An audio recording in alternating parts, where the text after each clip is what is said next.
श्रद्धां मेधां यशः प्रज्ञां विद्यां बुद्धिं श्रियं बलं आयुष्यं तेजः आरोग्यं देहि मे पुरुषोत्तम यावाग्नियो तेजस्सन्नो वर्चस्सन्नो यशस्सन्नो आयुष्यवन्नो आरोग्यवन्नो विद्या बुद्धियन्नो ज्ञानवन्नो संध्यानो ಅಂತಃ ಅಗ್ನಿಯೋ ನಮಗೆ ತೇಜಸ್ಸನ್ನು ವರ್ಚಸ್ಸನ್ನು ಯಶಸ್ಸನ್ನು ಆಯುಷ್ಯವನ್ನು ಆರೋಗ್ಯವನ್ನು ವಿದ್ಯಾಬುದ್ಧಿಯನ್ನು ಜ್ಞಾನವನ್ನು ಸಂಪತ್ತನ್ನು ಮನಸ್ಸಿನ ಸಂಕಲ್ಪವನ್ನು ಅನುಗ್ರಹಿಸಲಿ ಎಂದು ಮಹಾದೇವಿ ಸಮೇತನಾದ ಪಂಚಭೂತಗಳಲ್ಲಿ ಶ್ರೇಷ್ಠನಾದ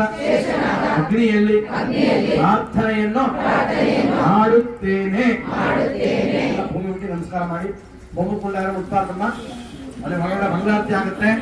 ನಂತರ ತೀರ್ಥ ಪ್ರಸಾದ ಕೊಡ್ತಾರೆ, ತೀರ್ಥ ಸ್ನಾನ ಆಗುತ್ತೆ.